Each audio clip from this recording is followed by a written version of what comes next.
राज्य सूचना आयुक्त बोले, सूचना के अधिकार को कुछ लोगों ने बना लिया धंधा, अपने हित के लिए निकलवाते हैं बेमतलब की सूचनाएं। 3 दिनों में रिकॉर्ड 108 लंबित सूचनाओं का निस्तारण। राज्य सूचना आयुक्त सुभाष चंद्र सिंह ने लंबित सूचनाओं के निस्तारण के लिए कानपुर नगर निगम में 3 दिनों तक लगातार सुनवाई की। अंतिम दिन वह नगर निगम के अधिकारियों से संतुष्ट दिखे। शिकायतकर्ताओं के नदारद रहने पर उन्होंने नाराजगी भी जाहिर की। कहा कि सूचना का कानून विभागों में पारदर्शिता लाने के लिए बनाया गया, लेकिन कुछ लोगों ने इसे अपना धंधा बना लिया है। वह समाज के लिए नहीं बल्कि व्यक्तिगत सूचनाओं और काम के लिए आरटीआई डालते हैं। उनकी ओर से सैकड़ों की संख्या में अनावश्यक सूचनाएं मांगी जाती हैं। इससे आयोग का समय बर्बाद होता है। उन्होंने बताया कि 3 दिनों में 108 से अधिक लंबित सूचनाओं का निस्तारण करवाया गया। नगर निगम अधिकारियों ने आयुक्त का सहयोग किया।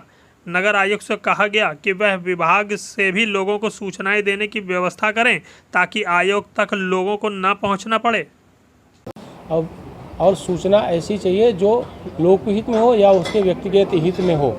लेकिन बहुत सारे लोग ऐसे हैं, जैसे बहुत सारे कानूनों का दुरुपयोग होता है, वैसे आरटीआई कानून का भी दुरुपयोग होता है। 302 का दुरुपयोग होता है, 376 का दुरुपयोग होता है, दहेज एक्ट का दुरुपयोग होता है। तो उसमें सिविल कोर्ट सुनवाई करता है और तदनुसार वो फैसला देता है। इसमें भी दुरुपयोग होता है और इस दुरुपयोग को हम रोक नहीं सकते, लेकिन हमारी कोशिश होती है। और ऐसे लोग जो लगभग जो है इसको धंधा बना, हम धंधा शब्द नहीं कहेंगे, लगभग प्रोफेशनल है, उनको कहते हैं आदतन आरटीआई डालने वाला, हैबिचुअल आरटीआई एक्टिविस्ट।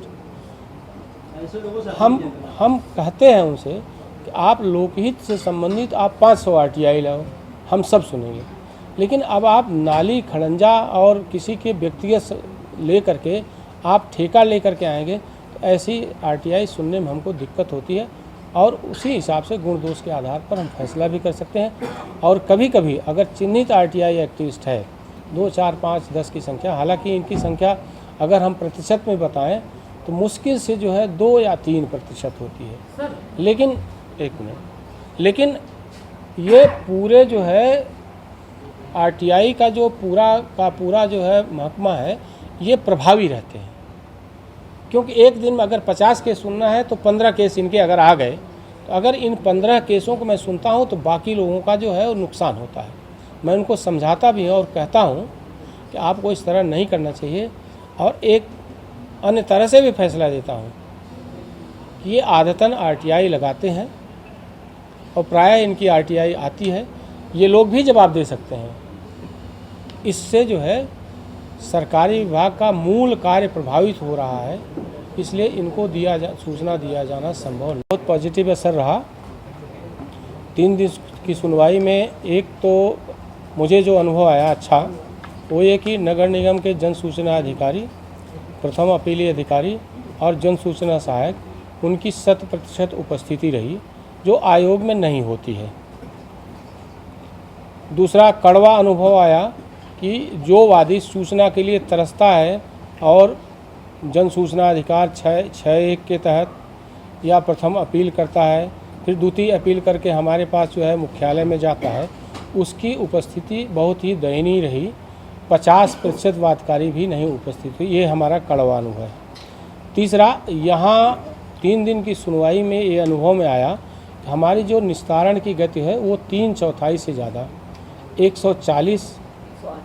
108 केस लगे हुए थे, जिसमें 82 केसों का समुचित निस्तारण हुआ। ये हमारे लिए संतोष की बात है और हमारे लिए प्रसन्नता की बात है। नगर निगम भी इसमें खुश हो सकता है, उसके अधिकतम केसों का निस्तारण हो गया है।